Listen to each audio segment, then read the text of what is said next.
Hello my dear students, I am Dr. Payal Hiranwar, Assistant Professor of Mathematics and Head of the Department.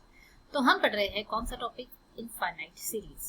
अब ये एक killer topic माना जाता है। Normally ये बच्चों को बहुत डिफिकल्ट लगता है, sequences and series, but because आप लोग अब इस चैनल से जुड़ चुके हो तो आपके लिए कुछ भी डिफिकल्ट नहीं होने वाला है। I will make it very very easy for all of you.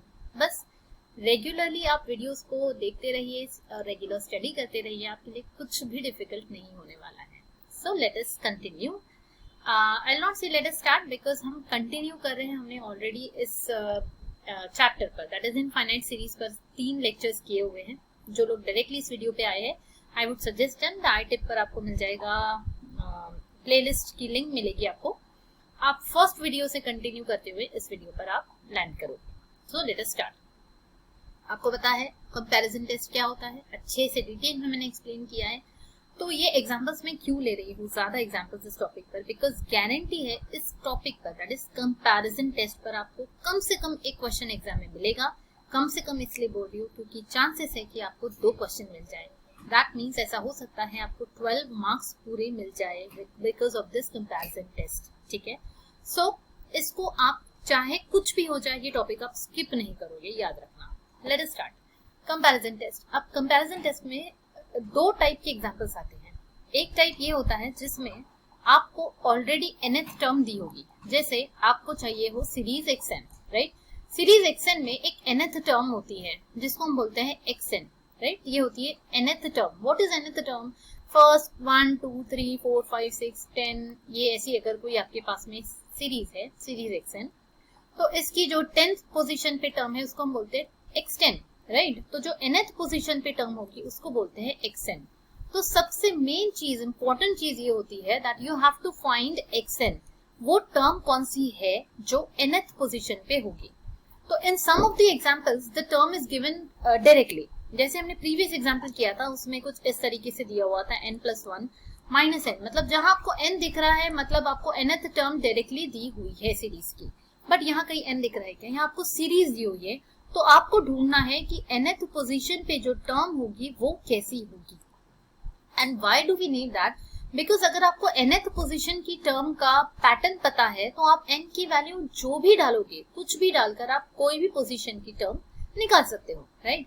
So here the main aim is to find out xn। अभी हमें निकालना है यहाँ xn क्या होगा। अगर आपको xn पता चल जाता है तो आगे का काम बहुत आसान हो जाएगा। Now how to find out. अब ये मैंने ऑलरेडी सीक्वेंसेस जब हमने पढ़ा था तभी भी आपको बताया था कि पैटर्न फॉलो करके आपको समझना है कि कैसे आप xn फाइंड करोगे। बट स्टिल एक बार फिर से मैं आपको रिवाइज करवाती हूँ। Now let us see how to do that. ठीक है, देखो बहुत आसान है अगर समझ जाए तो। कोई भी चीज समझने के बाद बहुत आसान हो जाती है, जब तक नहीं समझती है तो बहुत डिफिकल्ट लगती है। Now see, this is first element या फर्स्ट पोजीशन, ठीक है। This is the second position, this is the third position, then आती है fourth, fifth and then nth position. तो आपको एनालाइज करना है कि फर्स्ट पोजीशन पे न्यूमरेटर में क्या दिख रहा है। न्यूमरेटर में 1 है। सेकेंड पोजीशन पे अगर 2 होता तो आप आसानी से बोलते कि सेकेंड पे 2 है, थर्ड पे 3 है, तो न्यूमरेटर में xn हो जाएगा n, अगर ऐसा होता तो। बट यहाँ n नहीं आ सकता बिकॉज सेकेंड पे 3 दिख रहा है, थर्ड पे 5 दिख रहा है, तो कैसे पता करोगे? अब एक ट्रिक बताती हूँ आपको। whenever you see odd numbers, यहाँ odd numbers दिख रहे हैं न्यूमरेटर में 1 3 5, नेक्स्ट आपको पता है 7 आने वाला है, ये तो बहुत आसान है। पर nth टर्म निकालने के लिए क्या करना है?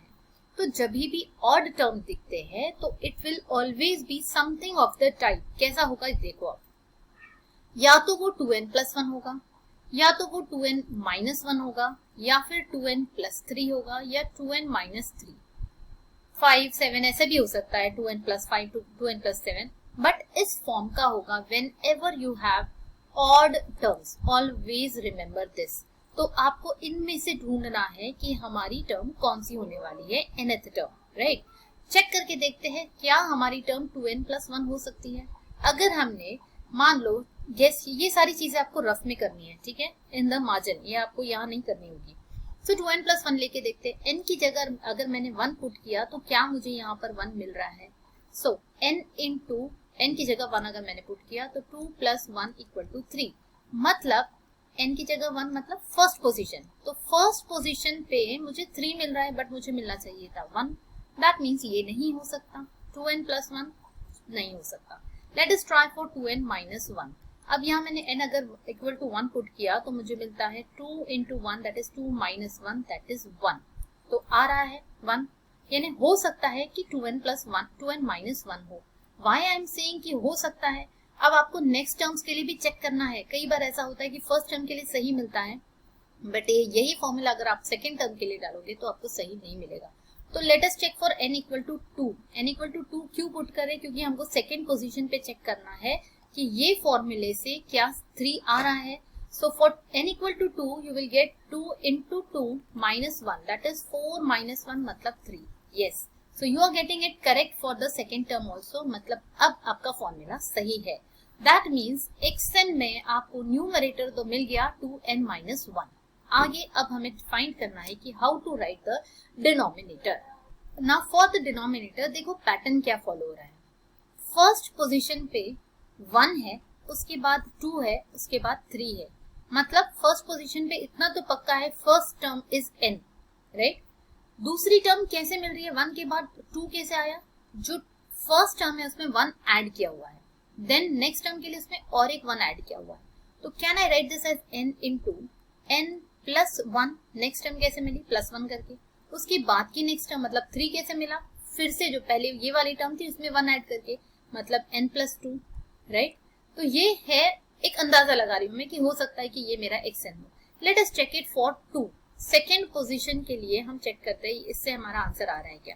तो सेकेंड पोजीशन के लिए हमने देखा x2 क्या आएगा, 2n माइनस 1 मतलब ये आ जाएगा 3 अपॉन n मतलब 2 है यहाँ, ठीक है। तो 2 इंटू n प्लस 1 मतलब 3, n plus 2, 2 plus 2 is 4, so 2 into 3 into 4 आ रहा है। yes, for second position also we are getting it correct, that means ये सारी टर्म्स के लिए ये सही आ रहा है। so this is our xn। तो आपने देखा कि यहाँ पर सिर्फ आपको मेहनत जो असली करनी है वो किस लिए करनी है, टू फाइंड आउट xn। तो आपका काम यहाँ बढ़ जाता है जब आपको xn डायरेक्टली नहीं दिया होता है। इन दिस केस आपको nth टर्म नहीं पता है तो ये आपको फाइंड करनी है, राइट। तो जितनी आप प्रैक्टिस करते रहोगे आपको बहुत आसानी से ये चीज समझ में आ जाएगी। इमीडिएटली आप देख के बता सकते हो कि nth टर्म क्या होगी।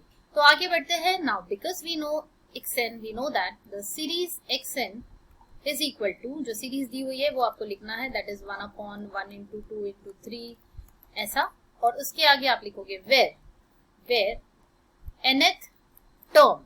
Now what is the difference between series xn और xn, देखो इसमें फर्क होता है। मैं जब xn लिखती हूँ it is only the nth term, तो nth टर्म क्या है, 2n minus 1 upon n into n plus 1 upon n plus 2। और ये जरूरी क्यों होता है, जब तक मुझे nth टर्म पता नहीं होगी I will not be able to find out auxiliary series. Auxiliary series के लिए मुझे ये बहुत जरूरी होता है to know what is the nth term, ठीक है।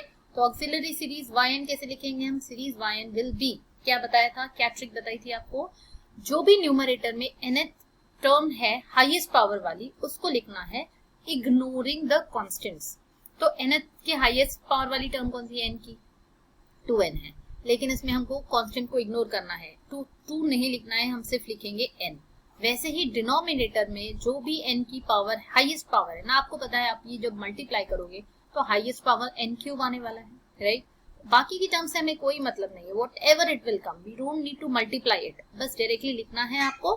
सो n क्यूब आ गया यहाँ पर, इसको जब कैंसिल करोगे तो ये मिल जाएगा 1 अपॉन n स्क्वायर, और ये आ गई आपकी p सीरीज। और वो आना ही है, p सीरीज ही मिलेगी अगर आप सही से कर रहे हो। तो अगर आपको ये p सीरीज नहीं मिलती है मतलब समझ जाना आपने कोई गड़बड़ की है, ठीक है। सो बिकॉज ये p सीरीज आ गई है, अब आप ये देख के ही मुझे बता सकते हो कि मैम ये सीरीज कॉन्वर्जेंट है या डाइवर्जेंट है।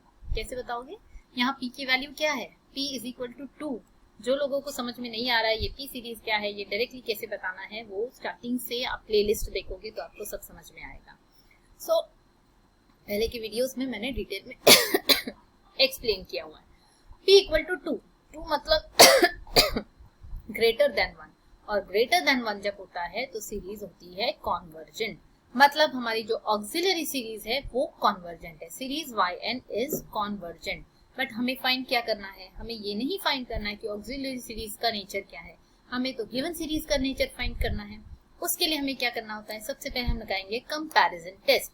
तो कंपैरिजन टेस्ट लगाने के लिए पहले ये चेक करना होता है कि क्या limit n tending to infinity xn upon yn, इसकी वैल्यू क्या ये फाइनाइट आती है, finite and not equal to 0। अगर ये आती है तो ही हम कंपैरिजन टेस्ट लगा सकते हैं, एंड वो आएगी। इसीलिए हम ऑक्सिलरी सीरीज को इस तरीके से फाइंड करते हैं ताकि ये जो वैल्यू है वो फाइनाइट आए। So let us find out इसकी वैल्यू क्या आती है। हमारी xn टर्म क्या थी, xn टर्म थी 2n minus 1 upon n into n plus 1 into n plus 2 upon, ये हो गया हमारा xn अपॉन yn क्या था 1 अपॉन n स्क्वायर। तो इसी को, सॉरी यहाँ पे लिमिट आनी चाहिए actually, limit n tending to infinity.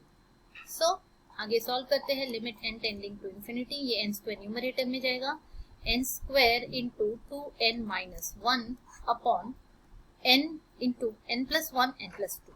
अब ये जो n है यहाँ से मैं एक n कॉमन निकाल सकती हूँ एंड यहाँ से एक n कॉमन निकाल सकती हूँ। दैट मीन्स n अगर मैंने इस ब्रैकेट से कॉमन निकाला तो वो हो जाएगा n into 1 plus 1 by n, and यहाँ से अगर मैं एक n निकालती हूँ तो वो होगा n into 1 plus 2 by n। क्यों n कॉमन निकाल रही हूँ, बिकॉज मुझे n कैंसिल करना है। We do not want n in the numerator. ये n स्क्वायर को कैंसिल करने के लिए मुझे नीचे से n कॉमन निकालना पड़ेगा, और जब न्यूमरेटर से n चला जाएगा then only it will be possible for us to solve this limit because n is tending to infinity। ठीक है, तो अब हमने यहाँ से n निकाला और ऊपर से भी एक n निकाल लेते हैं common, that is n tending to infinity. ये n will get cancel with n square, एक n बचा हुआ है तो ऊपर से ये भी n निकालेंगे कॉमन, तो यह होगा 2 माइनस 1 बाई n अपॉन, यहाँ नीचे में ये वाला n था, n into 1 plus 1 by n, 1 plus 2 by n। तो सारे n कैंसिल हो चुके हैं जो न्यूमरेटर में थे। अब जो बचे हुए n है वो डिनोमिनेटर में है, दैट मीन्स अब प्रॉब्लम सॉल्व हो चुका है, बिकॉज डिनोमिनेटर में इंफिनिटी चलता है, न्यूमरेटर में इंफिनिटी नहीं चलता है। Now let us apply the limit. So on applying the limits यहाँ मिल रहा है हमें 2 minus 1 upon infinity, 1 plus 1 upon infinity, 1 plus 2 upon infinity, और जहां भी अपॉन इंफिनिटी वाली टर्म आती है वो हो जाती है 0।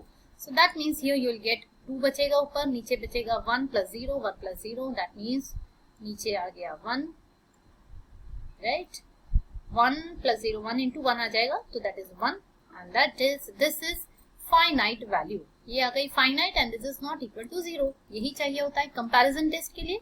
तो फाइनाइट भी वैल्यू है और 0 नहीं है, एंड देयरफॉर जो सबसे इंपॉर्टेंट चीज है जो आपको एग्जाम में लिखनी है, ये वर्ड दिखना चाहिए एग्जामिनर को कि आपने अप्लाई किया हुआ है by comparison test given series xn is, क्या होगी, जो yn होगी, जो yn का नेचर होगा वही xn का होगा, बिकॉज हम उसको कंपेयर कर रहे हैं yn के साथ जो ऑक्सिलरी सीरीज हमने निकाली थी। तो yn क्या था, कॉन्वर्जेंट था, and therefore our given series xn is convergent. And मैं फिर से आपको बता रही हूँ कि फर्स्ट एग्जाम्पल जो मैंने लिया था कंपैरिजन टेस्ट के ऊपर में, that was lecture number 2 I suppose, उसमें मैंने डिटेल में एक्सप्लेन किया हुआ है कि आपको एग्जाम में किस तरीके से लिखना है। तो आप उस तरीके से लिखोगे तो आपका आधा मार्क भी कोई नहीं काट सकता। You will definitely get full marks in that particular example. ये वाले एग्जाम्पल में मैंने थोड़ा शॉर्ट में बताया हुआ है, पी सीरीज जो हमने यूज की है वो मेंशन करना होता है। ये जो मैंने लिखा हुआ है यहाँ पर, इसको प्रॉपरली लिखना है बाय पी सीरीज टेस्ट, ठीक है, वो दिखना चाहिए, हाईलाइट होना चाहिए आपके पेपर में। कंपैरिजन टेस्ट, ये हाईलाइट होना चाहिए, इसको अंडरलाइन करना है। इस तरीके से अगर आप लिखोगे तो आपको फुल मार्क्स मिलेंगे डेफिनेटली। तो this is about comparison test. अगर आपको समझ में आया है तो मुझे कमेंट करके जरूर बताना, do you need more examples या फिर we can move on for the next topic, ये जरूर बताना। वीडियो पसंद आया होगा तो लाइक करना, फ्रेंड्स के साथ शेयर जरूर करना, एंड मिलते हैं नेक्स्ट वीडियो में। Till then keep studying.